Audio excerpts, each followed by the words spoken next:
Hello and welcome to the 2021 Southeast Asia Climate Tech 50, HolonIQ's inaugural list of the most promising climate tech startups across Southeast Asia. We're doing this in partnership with the team at New Energy Nexus. My name is Patrick Brothers. I'm the co-CEO of HolonIQ. I have with me today Stanley Ng, who's the Program Director for Southeast Asia at New Energy Nexus. Thank you so much for joining us, Stanley, and all the wonderful work you and your team have done. Hi, Patrick. Thank you. And really excited to partner with you guys on this. Awesome. Yeah, it's been wonderful. Looking forward to learning more about New Energy Nexus very shortly. So for all of you who are with us, we've got a jam-packed 45 minutes ahead of us. Firstly, we're going to share a little bit of the backstory of the Climate Tech 1000. We'll hand over to Stanley, who's going to share more about New Energy Nexus and the work that the team is doing across Southeast Asia. We will look at the taxonomy that we are building through this process, the Climate Tech 1000, the methodology behind the Southeast Asia Climate Tech 50. But the best part of this session will be meeting and hearing from some of the companies who are part of the Climate Tech 50. We'll hear from a few companies today. They'll share 5 minutes each on the work that they're doing and the impact that they're having across the region. For those of you new to HolonIQ, we are a global impact intelligence platform. We power decisions that matter in education, healthcare, and climate. We're based in New York with teams in Sydney, Oxford, and around the world. And we're very lucky to power customers from government, investment, technology, philanthropic, and of course, all of the operators across the impact sectors. The quick backstory is we're on a mission to map the future of climate tech. We've teamed up with partners around the world for Southeast Asia, the New Energy Nexus team, who are just an incredible team, as you'll learn very, very shortly. We're doing that to build block by block, region by region, the 1,000 most promising climate tech startups globally in the lead up to COP26. I'm very lucky to be attending this year, and we'll be sharing more about what we've learned through this entire process. But before we jump in, I want to hand over to Stanley so we can learn more about New Energy Nexus and what you're seeing, Stanley. Great. Thanks a lot, Patrick. So as an introduction, New Energy Nexus, we're an international organization. We support clean energy companies, energy and climate companies with funding, access to business training in the form of accelerator programs, and access to networks. A lot of times we support our startups and companies with access to commercial partners and pilots and ecosystems. So around the world, we run a number of different programs and funds. In California and New York, we're running 2 funds for the state of California and New York, to invest into energy startups and innovations, and also in New York, more specifically for the built environment, helping energy efficiency companies work well and do pilots with mid-sized buildings. In Uganda, we have a small microfinance business, so we're growing that across a number of different rural communities, and really providing the loans to entrepreneurs to be able to sell pico-sized solar products. We have a large team in India and China as well. So in India, we're doing a utility program called E-Tran, helping state-owned utilities engage with technology and startups.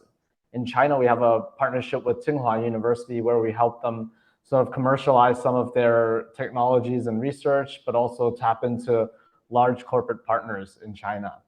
So in Southeast Asia, we have offices and teams in Thailand, Philippines, Indonesia, Singapore, and Vietnam. We run a couple of cohorts of accelerators each year per country, supporting a number of different sectors locally, which I'll get into. So in terms of the industries, we support everything from clean energy generation to smart grid related technologies.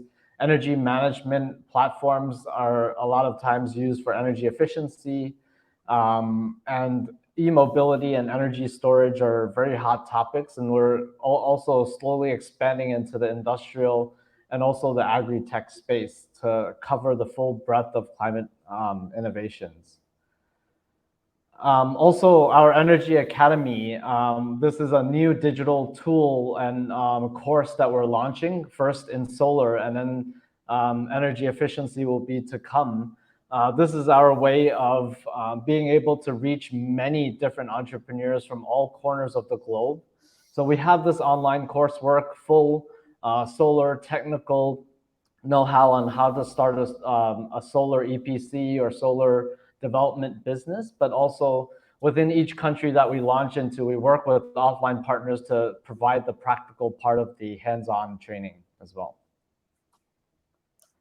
In terms of climate fintech, we realized very early that the financial sector is definitely an area that needs to be addressed in terms of climate risk, climate impact, and we call it the trifecta. So companies working in the middle of climate, finance, and technology.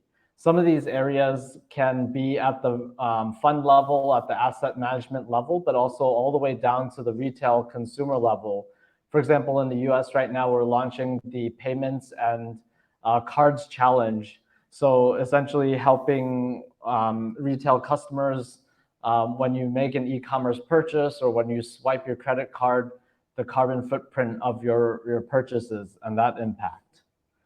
So we have programs in climate fintech running in Europe, running in China and US right now, and we're kicking off in Singapore next year. Also, the third derivative is a really exciting partnership and a joint venture we have with the Rocky Mountain Institute based in Colorado.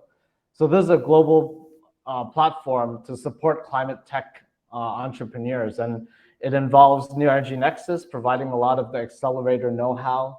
Some large VC investors are part of this, and we're currently recruiting for the ones in Asia.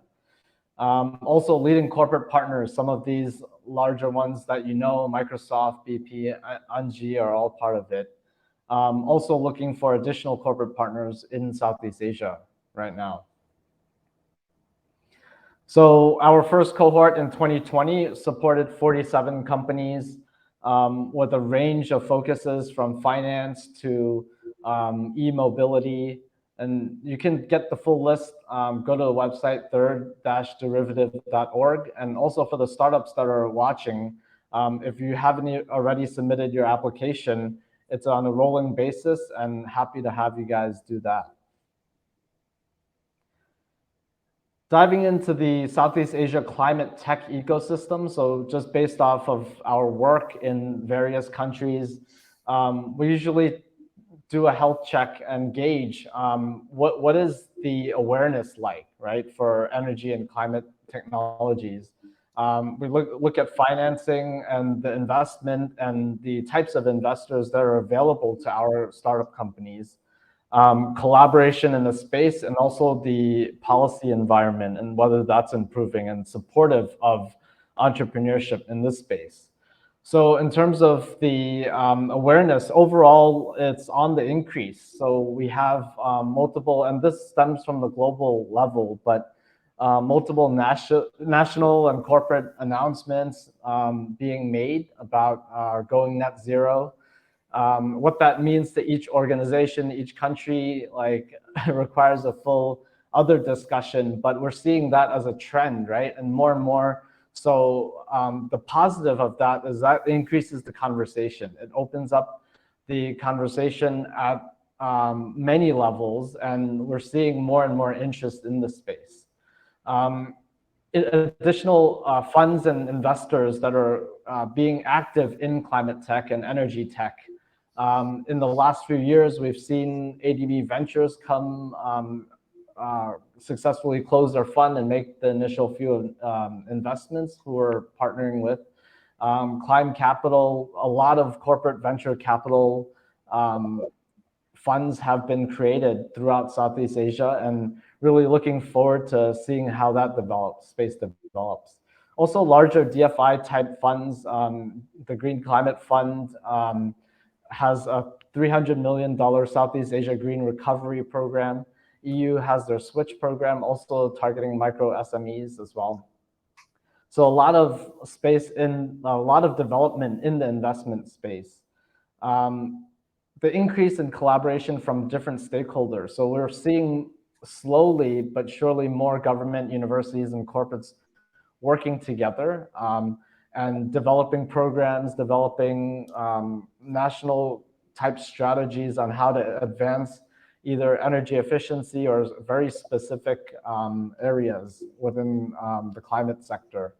So that's a great sign. And a lot of the work that New Energy Nexus does is linking these partners up together and showcasing some of our companies, having kind of roundtable discussions on how they can work together towards creating a more supportive environment towards climate and energy technologies. And then finally, the regulatory and policy environment is developing slowly and also surely. We see in Vietnam, there was a huge solar boom the last couple of years due to the feed-in tariffs.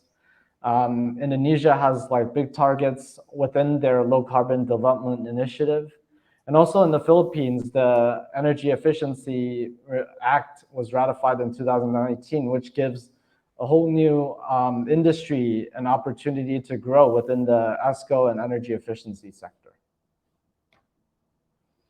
So just taking a look at the startups that we've supported in the last 4 to 5 years, companies by sector, pretty equal distribution between transportation, buildings, and energy access, as well as renewables. Energy technologies can be storage or grid-related technologies, pretty much everything that doesn't fall within those other categories. And then we're trying to grow the share of the industrial, agricultural startups that we're supporting as well. And also a good distribution amongst Indonesia, Philippines, Vietnam, and Thailand. We have a larger Indonesia team, so they're able to support a lot more companies. And just to end off with a slide showing some of the companies in some of the sectors that we have supported in Southeast Asia. So a pretty good distribution between all of those sectors that I mentioned. So please feel free to reach out, get in touch, and partner with us to advance the energy transition and the climate tech sector in Southeast Asia together. Yeah, thanks, Patrick. Awesome. So impressive, Stanley, the network that New Energy Nexus is, the work that you've done already, the partnerships that you're forming. It's just super impressive, and it's an exciting time that, you know, New Energy Nexus is at momentum, and the impact, I've no doubt, that you and the team are going to have as we kind of hopefully go into the next stage of climate impact. So thank you for the work that you've done, and thanks for the wonderful partnership that this has been to highlight our first Southeast Asia Climate Tech 50. Great, looking forward to it. Awesome. All right, really quickly, let's zoom out for a second on taxonomy. We have started a lot of work. We've been evaluating thousands of companies around the world, trying to classify them and work out a taxonomy. Why are we doing that? We want to have a granular-based approach to seeing where we're seeing solutions innovation. Where is their velocity of formation, funding, and growth? How is this changing over time? Where are the gaps? How does this compare to the challenges that we're facing? Where are we underweight? Where is there white space? This is one of the purposes of the technology that we're building. Something I think we're all wrestling with now is the definition of climate tech. We've landed on this statement, which we've adjusted from the EU taxonomy for sustainable investment activities, which is economic activities that make a substantial contribution to climate change, mitigation or adaptation that are the product of new technology or scientific knowledge. And of course, we're thinking about activities that are either directly impacting or they have an enabling role as part of that. We started this whole process looking across thousands of companies around the world and using machine learning to build a bit of a thesis, our first bottom-up perspective of what was the messy, organic structure of climate technology. And you can see the usual suspects here, from energy and environment, transport, built environment, and agriculture. This is how we started this journey. There's real challenges with taxonomies. We want it to be data-driven. We don't want it just to be opinion-based. We've got a whole lot of people who want it to be MECE, that is mutually exclusive, but also exhaustive. But entrepreneurs know that it's actually really messy. People are borrowing innovation from all sorts of sectors, hybrids. You heard Stanley talk about climate fintech. That's just one great example. We want it to be balanced, and we want it to capture both the big spaces today and the new emerging spaces that look exciting and are gaining traction. And of course, we want to adopt a agile method to kind of iterate and improve over time, but we need some stability as well to measure things consistently. This is a super rough mud map of what you're going to see in the lead up to COP26 next week and the week after. We're arm wrestling with friends, experts, colleagues around the world internally. It's not going to be perfect. That's not the point of this process. It's about getting something out there and getting feedback. This will be an open source taxonomy. Let's jump into the Climate Tech 50 and hear from these teams. But before we do, what are the eligibility criteria and how did we assess these teams? Firstly, the companies are generally less than 10 years old with some exceptions. We want the focus to be on young, fast-growing teams. From a geography perspective, headquartered in Southeast Asia or predominantly focused on the region. From a status perspective, we're looking for pre-exit startups, not listed companies, not companies that have been acquired. And from a scope perspective, we've excluded project finance and large asset management companies. We've also excluded listed companies and mature incumbents as well. The criteria that we look at, this is a really, really hard process. Firstly, identifying the hundreds and hundreds of organizations across Southeast Asia who are involved in climate tech, then understanding what it is they're doing and where they're focusing. But there's generally 5 criteria that we think about. Firstly, the market, the quality and relative attractiveness of the category, the geography in which the company competes, the product itself, its quality, its uniqueness, that it has demonstrated impact as a product or service, the team, that it has the expertise it needs to succeed and it is diverse. From a capital perspective, it's not just having raised lots of money, it's demonstrating that you can secure the resources you need to achieve the mission that you've set out on. And then finally, momentum, demonstrating positive changes in the size, velocity, and impact that the company's had over time. So without further ado, this is the 2021 Southeast Asia Climate Tech 50, our inaugural list of the most innovative, the most promising climate tech startups across Southeast Asia. We will polish this up and post this out next week as part of COP26. You might be seeing it just now for the first time. We'll be sharing some analysis of the map here. Very quickly, before we hand over to the teams, let's look at a few slices of information. We've got 10% of the teams were founded throughout COVID, which is really, really fascinating.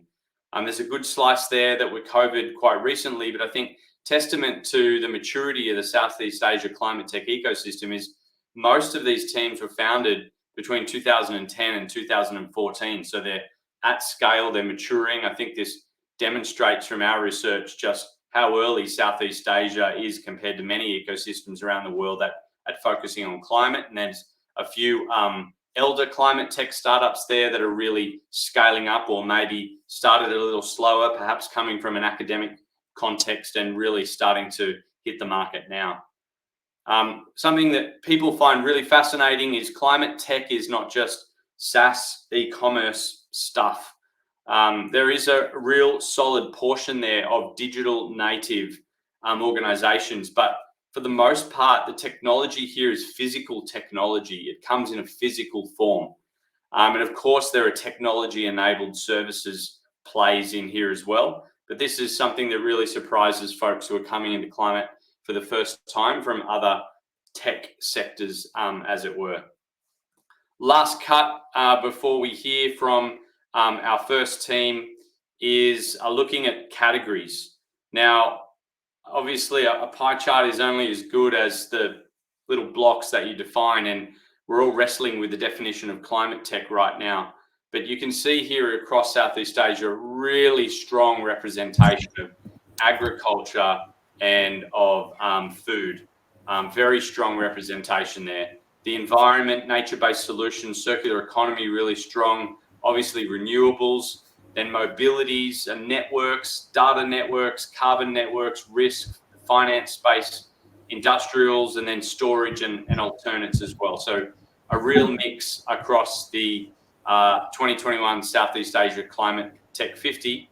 But as I mentioned, the best part of this session is really hearing from the teams. You heard from Stanley about what we're seeing across Southeast Asia. Now let's hear from some of the teams in Southeast Asia who are part of the Climate Tech 50 and the work that they're doing. I'd like to introduce Min Duk Jong, who is Business Development Manager at Engine, to share more about the work that Engine's doing across the region. Min, tell us some more. Okay, so hi everybody. I'm Min, the Business Development Manager at Engine Pacific, and thank you for having me today to represent our company and our technology. I hope you hear me well. Perfect. You're great. Okay, so before I start my presentations, let's do one thing with me. Okay, imagine you are living in a remote island and it's a heavily rainy day. Of course, the solar system cannot work that efficiently, and you do not have enough diesel left to run the diesel generator, and also the boat cannot ship diesel from mainland to your island. So what will happen? It's like no electricity. And electricity is something a lot of people cannot live without, including me. And some people can say, well, to avoid this situation, let's install offshore renewable. But then there are a lot of challenges for offshore renewable to install, operate, and do maintenance. At Engine, we see the challenge, and that's the reason why we developed our onshore time wave energy converter called InWave. So as you can see from the slide here, InWave is a point observer technology with 54 IP so far.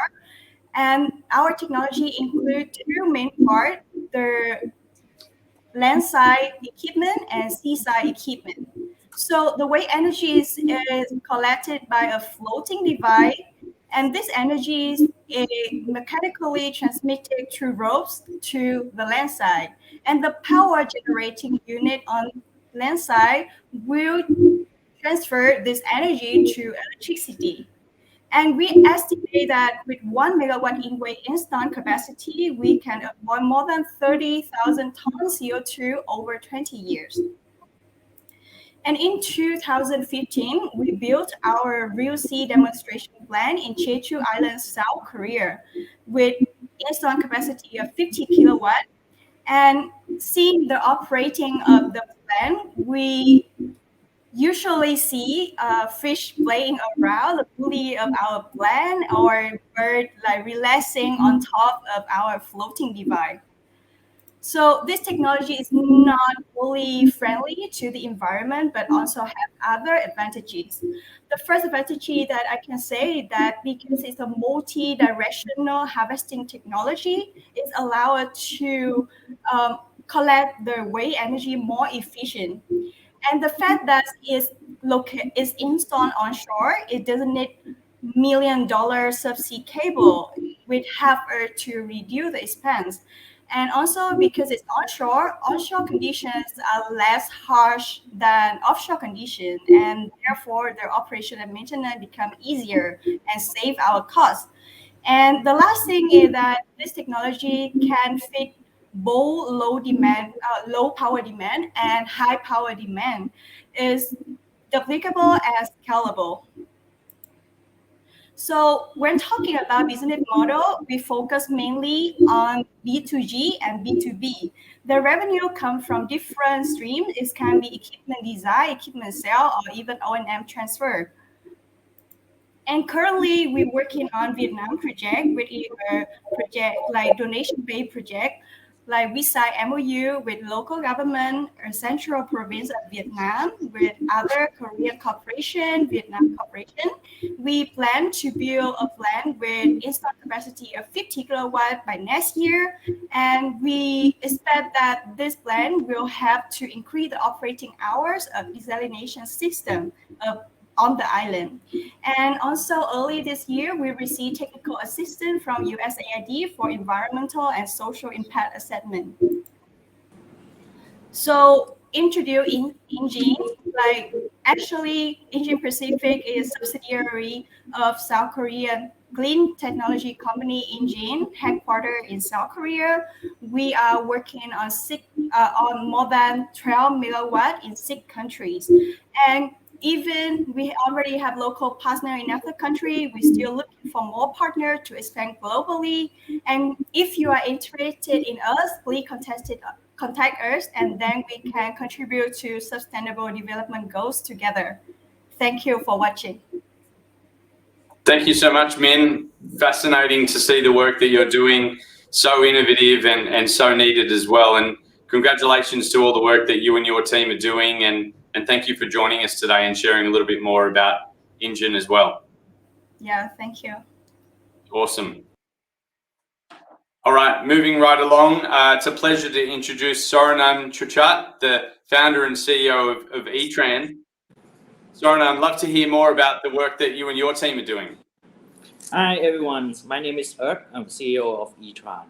At E-Tran, we wants to be the cleanest mobility company.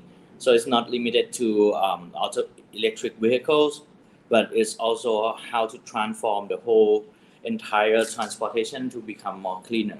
So what we offer is we have the design of two-wheelers in this year. We developed the swapping station, and we have field technology to regenerate the healthier environment and better living for everyone. So our next year target is to become the ESG leader in Thailand e-bike industry by achieving 10,000 units, or let's say about 25% of market share in Thailand. And we want to reduce 20,000 tons of carbon next year, and also empower more than 10,000 riders to be the climate leader. So now, since 2016, so far we have about 7 patents in design and the innovation there. And we have a production capacity up to 15,000 units per year. And next 5 years goal of E-Tran, we want to reach 1 million units to be sold all around Southeast Asia, and want to reduce 1 million tons of CO2 every year, and target to have 100% renewable energy in charging our EV anywhere, and all the material in our product should be able to recycle. And not just that, but we want to hire more 10,000 jobs in E-Tran. Key partners around here is one summit is manufacturer partners. PTRM is power station partners, and we have a customer in delivery, Bosch in technology from two-wheelers to four-wheelers and no-wheeler in the future. EGAT for provides 100% renewable energy to us, and we have supported by government fund also. Here's our e-bike ecosystem that we are launching now. So the first one on the top left is called E-Tran Myra, where we start doing a commercial this year, and now we're reaching more than 2,500 units already. The yellow one, the yellow one is called E-Tran Prom. It's a electric motorcycle that designed for public transportation. We received a Red Dot Design Award last year. We are winner in innovative categories, and now we are in the production. Red one is E-Tran Craft. There's a high performance bike designed for personal use and for a special purpose. And we're launching the swapping station and E-Tran battery this year. So key facts of E-Tran Myra is E-Tran Myra is designed for logistic and last mile delivery purpose. So now that we want to change every kilometers that people get hungry or people wants to buy a thing to help save the world. So it can ride fast up to 120 kilometers per hour. So the rider can get more jobs and earn more money by using a faster bike. And per one charge, we can up to 180 kilometers. But we have good news. So next month, we will up to 240 kilometers per charge. So it's fit well with the last mile purpose. We can attach the heavy duty box on the back side. Say someone put the refrigerator, someone wants to use to collect the trash, or many applications that can put on the back. And now we use 100% of bio-based plastic in our bike. So business model, we have a rental. So user can come and start try our products by about $5 per day. Include everything, include energy, include IoT, include insurance, and etc. Or user can also buy. So in this year, we have about 80% of our portfolio in rental. I think that's helped accelerate the sustainability to the road and to the world by offer the new business model, not just to sell. So now here's a kind of our customer. You can see fields of delivery guys are happy to put their brands on the back and start riding to clean more air right now. And as of September, we are number one in market in Thailand. So next year, we want to launch ecosystem 2.0 from E-Tran. So now we have products, we have energy, we have finance, E-Tran rental. So we will use these three components and launching more the component in the ecosystems. First, we want to launch E-Tran agriculture. So imagine of tractor and agricultural vehicles in EV. It will come next year. E-Tran battery that can fit with not just the bike, but to convert entire other brands to use our technology. And also we are launching E-Tran Lab, where we want to hire more talented people to join with E-Tran. So this is just the beginning, and I think there's more exciting thing about E-Tran. And as I mentioned, we want to be the cleanest mobility company. Thank you. Wow, so impressive, Saranat. I mean, such you. Impressive statistics in terms of top speed and endurance, and seeing the plan for Ecosystem 2.0. That looks really exciting, and clearly really is just the beginning. I believe it. Hey, congratulations for all that awesome work that you and your team have done. And thanks for sharing more about E-Tran with us today. Thanks so much. All right, our next team is Resync. I'm introducing Amir Nurov, CEO and co-founder of Resync. Amir, we'd love to learn more about the work that you and your team are doing. Hello, everyone. Thanks a lot, Patrick, for having me on this call. So my name is Amir. I'm one of the founders of Resync. We are based in Singapore, and we help companies to transform their enterprises into the digital, energy-efficient premises.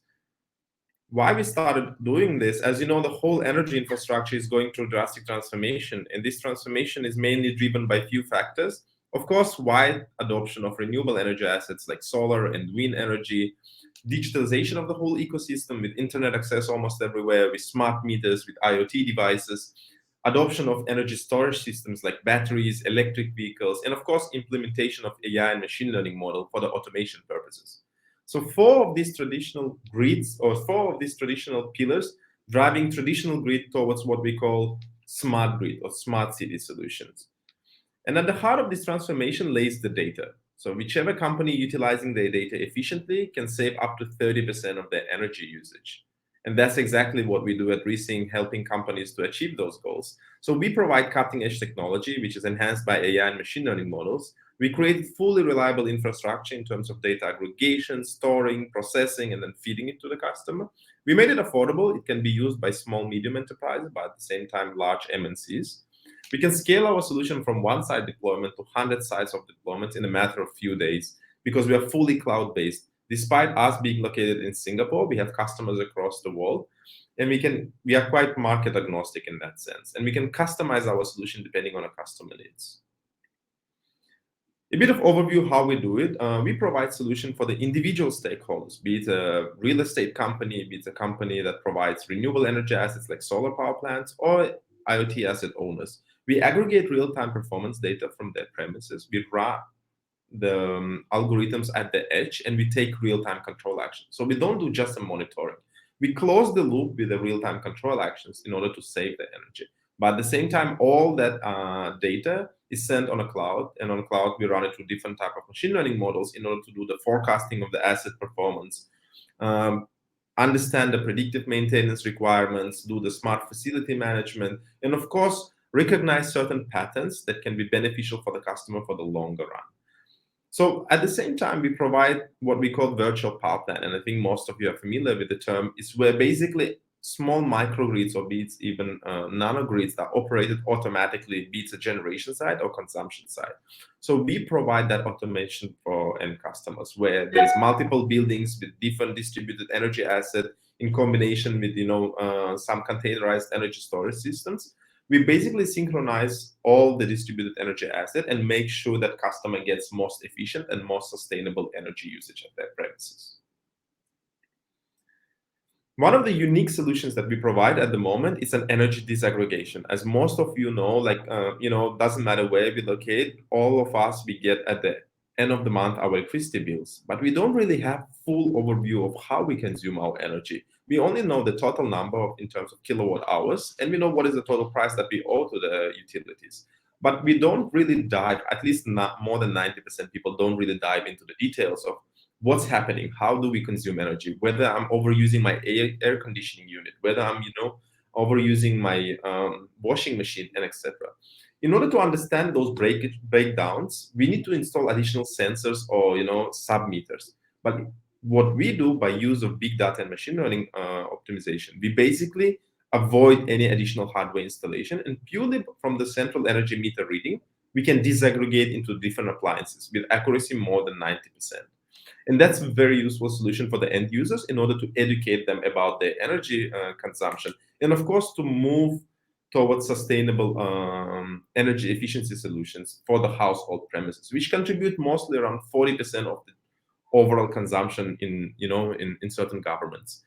At the same time, the same solution can be applied for the commercial buildings, where we basically disaggregate it into the different large appliances like HVAC system, data servers, or heating elements, or rotary motors, and help customers to understand where their main energy consumption is going to and which of the assets they have to optimize. We are a fully software company. We can integrate our solution with all tier 1 hardware manufacturers, be it Huawei, Schneider Electric, ABB, SMA, you name it. So we're quite flexible in that sense. But if any customer requires end-to-end solution, we are happy to provide some of the gateways, smart meters, smart power plugs, etc., which we've been certified, at least in Singapore and Asia Pacific markets. You can see some snaps of our solution on the right-hand side, where we help customers to aggregate multiple distributed sites and then dive into the specific site, understand what type of energy generation, energy consumption they have, and we dive up to the component level details. At the same time, we provide full heat map overview of their premise performances, and we help customers to do forecasting of what their consumption will be in the next 1 hour, in the next few hours, or in the next few days. In a nutshell, we provide real-time monitoring and analytics of the customer premises. We do AI-driven optimization and real-time control actions. We help customers to dive up to the component level. And most importantly, we help customers to provide ESG reports. So we gave them the, monthly, quarterly, and annual reports in order how their consumption, how their generation, how their carbon footprint looks like, and where they need to improve. We address multiple domains in the market. We started with renewables, expanded to smart buildings, working with telecommunication businesses, do EV and mobility, and of course, manage some microgrids in the region. A bit of our portfolio, we're a B2B company. We work with enterprises. We charge a one-time integration cost, and then it's an annual subscription. We have more than 600 megawatt of solar assets that we're managing, and we have more than around 150 buildings in our portfolio that we're currently managing. We are a fully techie team, mainly engineers, IoT engineers, software engineers, data scientists, and etc. Yeah, and thanks a lot for having us. I'll be happy to share more. If you would like to find out more, please reach out. Thank you. Awesome. That was wonderful, Amir. What great to see such an awesome team. Thank you. Really smart technologies. That load disaggregation is super impressive. I can see just like you say, just how useful and how impactful that is from a consumer to a commercial context. You guys are doing some smart stuff, no doubt about that. Thank you for joining us, Amir. Thank you for joining us. Thank you for the wonderful work that you're doing, and keep up the amazing work. Thank you. Thanks, Amir. All right, second lucky last, I'd like to introduce Marilyn, founder and CEO at Listrick. Marilyn, we'd love to learn more about the work that you're doing. Thank you, Patrick. Hi, my name is Marilyn. I'm founder of Listrick. So my company, Listrick, is developing an integrated cloud-based electricity management and billing system to help property management to save time and cost in managing their electricity in their properties.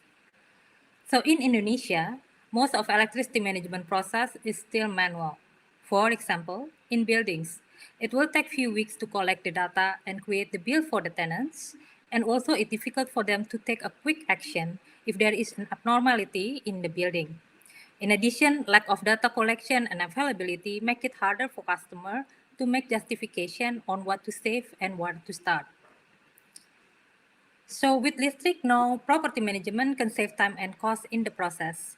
By giving an automatic process in electricity data collection, it gives fundamental and clear baseline for customer to do saving. It will also help to reduce recording mistakes and also reduce the processing time into minutes. In addition, we also help them to increase their engagement with their customers by giving them a real-time electricity data to give them a clarity on what happens in their properties. So how does Listrick work? It's a super user-friendly, easy to install and non-invasive solution as no wire to cut.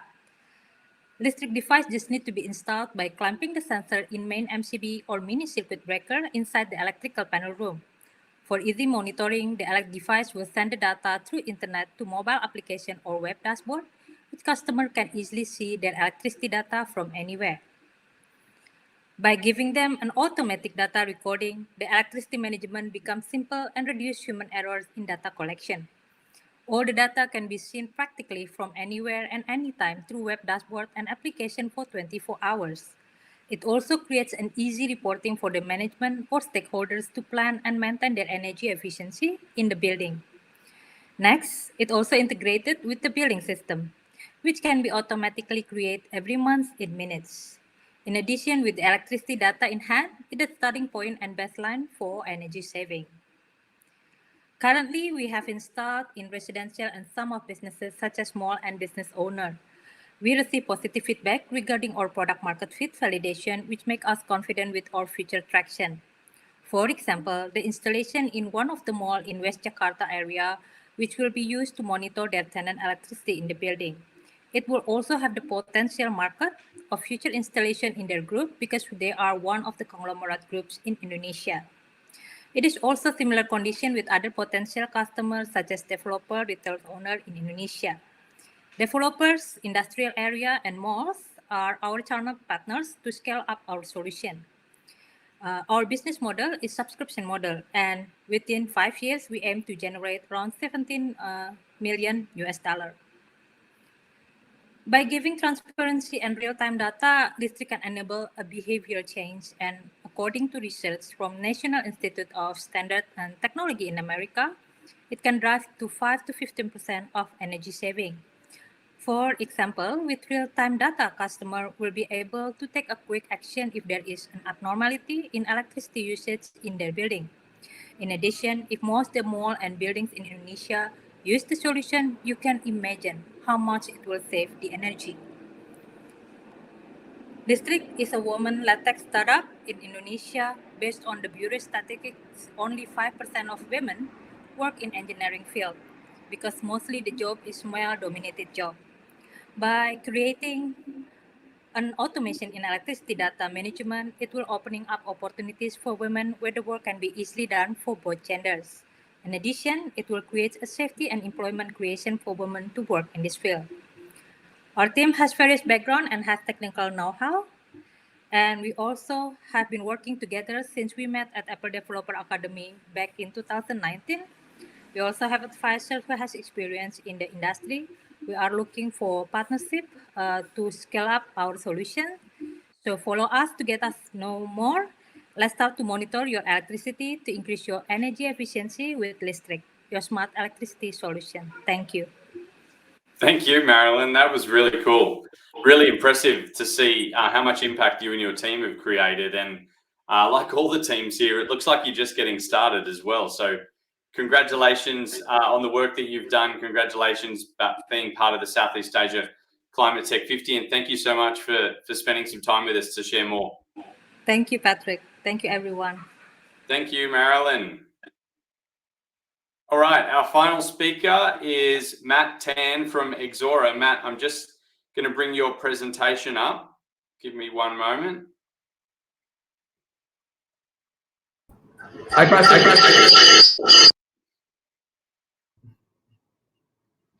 Hi, Patrick.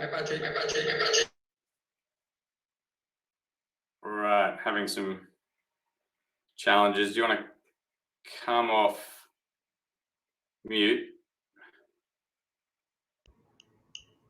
Maybe turn your speaker off, Matt, and you won't need to hear yourself, and then hopefully we don't get feedback. There we go. Is that better, Patrick? Perfect. Right, I can hear your feedback. I can share the presentation from my side if you don't mind, Patrick. You can advance the slides with your keyboard, so go for it.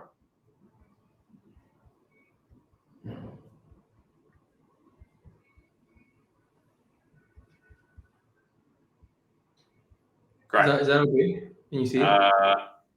Nearly.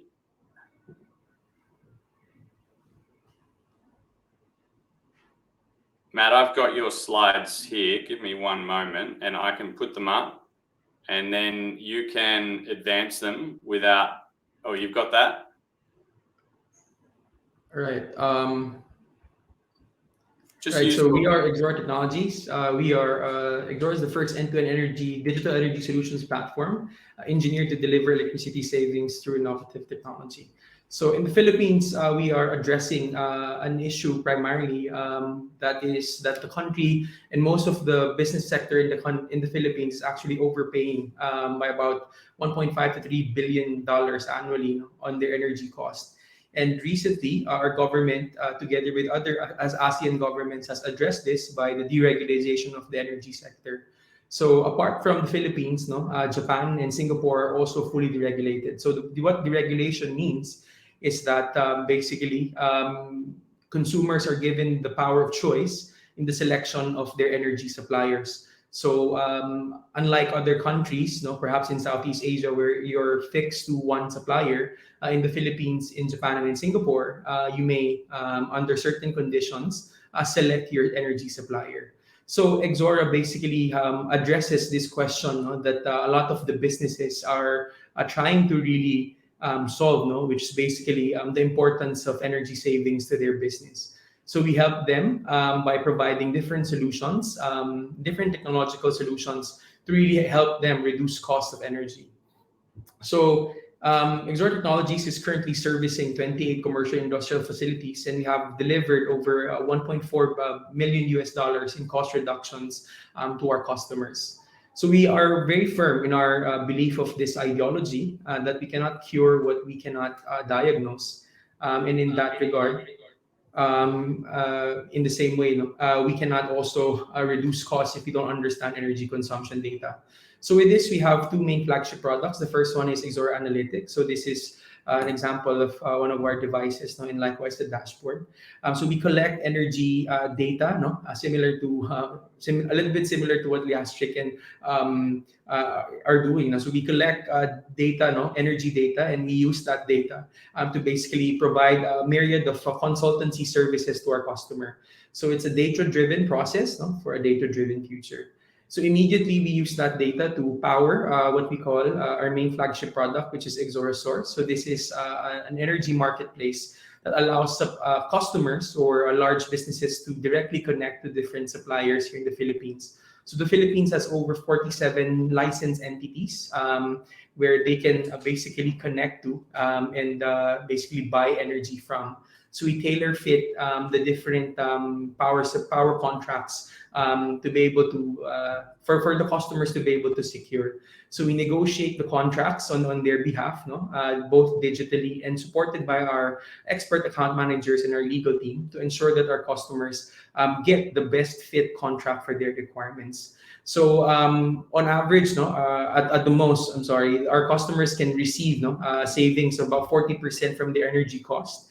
We're also able to deliver the energy contracts 9 times faster than a pen and paper process. And of course, it's a data-driven recommendation system. So the platform actually generates recommendations instantaneously that enables a live auction process, no? And guides the customer to the best available option that there is. So these are some of our flagship customers that we've been able to close just recently. So Converge ICT, one of the largest and fastest growing telecom companies in the Philippines. LCC Mall is a mall chain here in the Philippines, and also Bounty Fresh, one of the largest broiler and food producers here in the country. So we believe that our solutions are addressing what we are forecasting the future of electricity to be, primarily solutions that will allow for distributed generation and demand side management. So we're basically gearing and positioning fundamentals in terms of securing data to be able to accept different types of technologies that will be available, that the customers in the private sector here in the Philippines may want to invest to or consider, that they will find complementary or good for their business operations. So we are Exora, and we basically hope to be our customers' lifetime energy partners. Thank you very much. Wow, so impressive, Matt. It's wonderful to see a team from the Philippines working across the ecosystem and the work that you're doing. And thank you so much for joining us at late notice, Matt, and sharing more about Exora. We'll be checking it out further. Thank you again.